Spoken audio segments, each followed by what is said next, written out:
अस्सलाम वालेकुम। आज का हमारा टॉपिक है हैजर्ड्स ऑफ इलेक्ट्रिसिटी। हैजर्ड्स का मतलब होता है इलेक्ट्रिसिटी के नुकसानात या खतरात।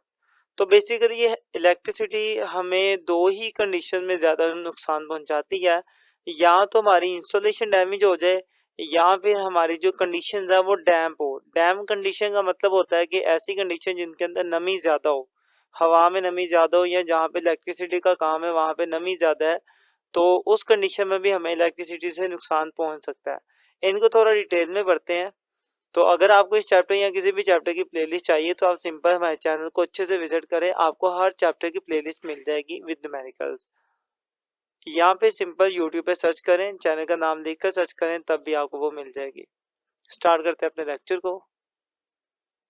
हैजर्ड्स ऑफ इलेक्ट्रिसिटी, इलेक्ट्रिसिटी के खतरात। तो सबसे पहले जो रीजन है जिस वजह से इलेक्ट्रिसिटी का हमें नुकसान पहुंचता है उसका नाम है इंसुलेशन डैमेज। कि अगर आपकी वायर के ऊपर जो प्लास्टिक है जिसको हम इंसुलेशन कहते हैं वो अगर डैमेज हो जाए तो आपको इलेक्ट्रिसिटी नुकसान पहुंचाएगी। अब वो डैमेज क्यों होता है और किन रीजन से होता है? Number one, excess current. Excess current का मतलब यह है कि आपने इस बल्ब को कनेक्ट कर दिया किसी ना किसी बैटरी के साथ, सिंपल। लेकिन आप लोगों ने जो वायर यूज की ना ये काफी बारीक वायर यूज की, लेकिन बल्ब था उसकी पावर ज्यादा थी। तो ज्यादा पावर वाला बल्ब था, ये ज्यादा करंट को अपनी तरफ खींचेगा। ज्यादा करंट खींचेगा, वायर में से ज्यादा करंट गुजरेगा, जिस वजह से वायर मेरी हीटअप हो जाएगी और हीटअप होकर मेल्ट हो जाएगी, जिस वजह से मेरे शॉर्ट सर्किट होगा और देन फाइनली मेरी इंसुलेशन डैमेज हो जाएगी और भी नुकसान होगा। तो इंसुलेशन डैमेज होने की एक वजह क्या होती है? एक्सेस करंट, मतलब करंट ज्यादा गुजरता है। आपने आगे कोई बहुत हैवी चीज लगा दी है जिस वजह से करंट ज्यादा गुजरा और इंसुलेशन ऊपर से मेल्ट हो गई, पिघल गई गर्म होने की वजह से। इसलिए हमें जो आगे वायर लगानी होती है, जो डिवाइस लगानी होती है, उसके मुताबिक हम अपनी वायर की सिलेक्शन करते हैं कि वायर भी उस लेवल की होनी चाहिए जो इतना ज़्यादा करंट भेजे लेकिन मेल्ट ना हो। तो नंबर वन, जो इंसुलेशन डैमेज होती है वो किस वजह से होती है? ज़्यादा करंट गुजरने की वजह से, एक्सेस करंट की वजह से। अब दूसरी क्या रीज़न है वायर के मेल्ट होने की? वो है शॉर्ट सर्किट। शॉर्ट सर्किट होने की वजह से भी वायर के ऊपर जो इंसुलेशन है वो डैमेज हो जाती है। अब शॉर्ट सर्किट कैसे होता है? लेट्स सपोज मेरे पास ये तीन बल्ब है, मैं इन तीनों बल्बों को कुछ इस तरीके से कनेक्ट करता हूँ, पैरेलल तरीके से। पैरेलल तरीके ऐसा होता है जिसमें हर एक को अलग अलग कनेक्शन दिया जाता है। तो मैं इस बल्ब को यहाँ से अलग कनेक्शन दे देता हूँ, इस वायर के साथ अलग जोड़ दिया, इसके साथ अलग जोड़ दिया, इसके साथ अलग। तो मैंने हर एक वायर को, हर एक बल्ब को अलग अलग दे दिया कनेक्शन।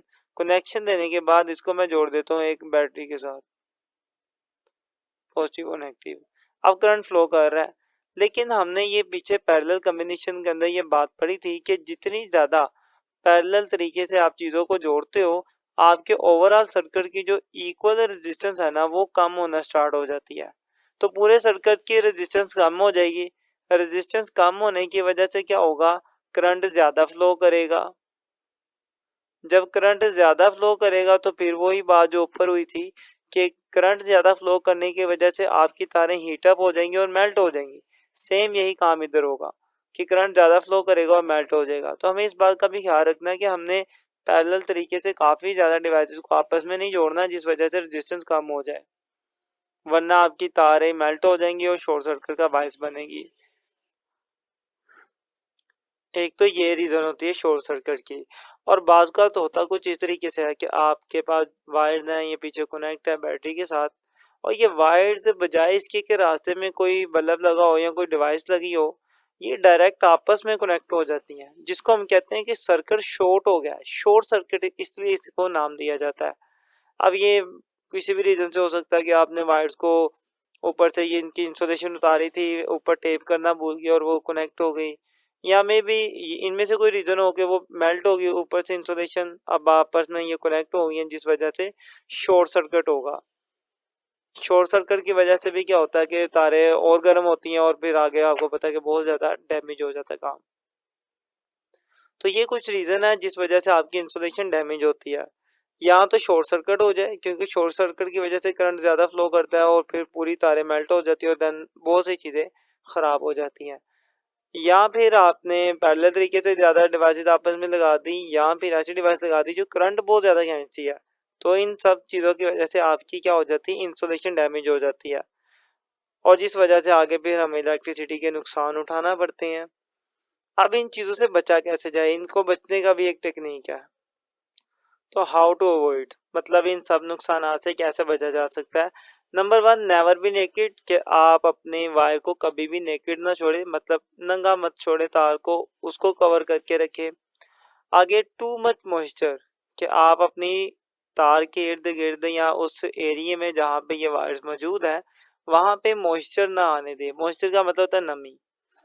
नेक्स्ट, कांस्टेंट फ्रिक्शन, कि कांस्टेंट फ्रिक्शन की वजह से भी आपकी इंसुलेशन डैमेज हो जाती है। अब कांस्टेंट फ्रिक्शन का मतलब कि बाज़ का आपने फर्ज कर लें ये दीवार है, आप अपनी वायर को लेके जा रहे हैं यहाँ से इस तरफ, अब ये जो एक एज है ना, यहाँ पे ये तार इस दीवार के साथ मुसलसल फ्रिक्शन में रहेगी, मतलब आप कह लें कि रगड़ती रहेगी, जिस वजह से यहाँ से जो वायर है फाइनली किसी ना किसी दिन आहिस्ता आहिस्ता डैमेज होना शुरू हो जाएगी और उसकी इंसुलेशन उतर जाएगी, और इंसुलेशन उतरने की वजह से फिर नुकसान होगा। तो आपने यही बात लिखी हुई है कि आपने कांस्टेंट फ्रिक्शन से बचना है, कि ऐसे फ्रिक्शन जो मुसलसल तार को साथ लग रही है कोई चीज़ जिस वजह से वो उस इंसुलेशन को ख़राब कर देगी, उस तरह की सिचुएशन में नहीं लेके जाना तार को। Use a cable with two layers of insulation, कि आपको ऐसी केबल यूज़ करनी है जिसके अंदर इंसुलेशन की 2 लेयर्स हों, ताकि ऊपर वाली कभी लेयर डैमेज भी हो जाए तो आप नीचे वाली लेयर की वजह से बच जाएं। ठीक है, ऐसी आपने वायर लेनी है जिसके ऊपर 2 इंसुलेशन हो, एक और देन दो दो इंसुलेशन हो, 2 लेयर्स हो प्लास्टिक की। तो ये कुछ तरीके हैं जिनसे आप अपनी इंसुलेशन को डैमेज होने से बचा सकते हैं।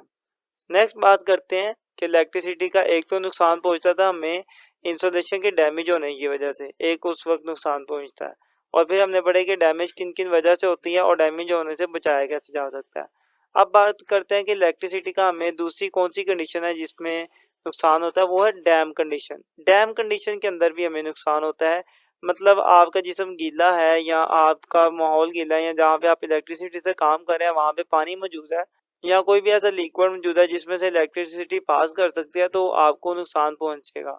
ऐसी कंडीशन को डैम कंडीशन कहते हैं। मिसाल के तौर पर आपकी जो बॉडी है, खुश्क जो बॉडी है इंसान की, उसकी रेजिस्टेंस होती है 1 लाख ओम या इससे भी ज़्यादा, और अगर आपकी बॉडी गीली है ऊपर पानी मौजूद है तो आपकी बॉडी की जो रेजिस्टेंस है वो सिर्फ कुछ ओम रह जाएगी, फ्यू हंड्रेड्स, चंद 100 ओम रह जाएगी। कहाँ पे लाखों में बात हो रही थी और कहाँ पे सिर्फ चंद 100 हंड्रेड में बात आ गई। तो आपने देखा कि जैसे ही डैम कंडीशन होती है, आप गीले होते हैं तो आपकी बॉडी की रेजिस्टेंस बहुत कम हो जाती है। तो आपको ऐसी कंडीशन में इलेक्ट्रिसिटी का काम नहीं करना चाहिए जब आपकी बॉडी गीली है या हाथ गीले हैं या पाँव गीले हैं, या फिर कोई भी ऐसी सिचुएशन है जिसमें पानी टच हो रहा है, क्योंकि इस कंडीशन में आपकी जो रेजिस्टेंस है वो कम हो जाएगी। तो डैम कंडीशन से बचें और इंसुलेशन को डैमेज होने से बचाएं, तो आपको इलेक्ट्रिसिटी कोई नुकसान नहीं पहुंचाएगी। तो हमने ये इलेक्ट्रिसिटी के हैज़र्ड्स पढ़ लिए, ये क्यों होते हैं, उनकी रीज़न भी देख लिया और उनसे कैसे बचना है ये भी देख लिया। उम्मीद करता हूँ ये टॉपिक समझ आया होगा।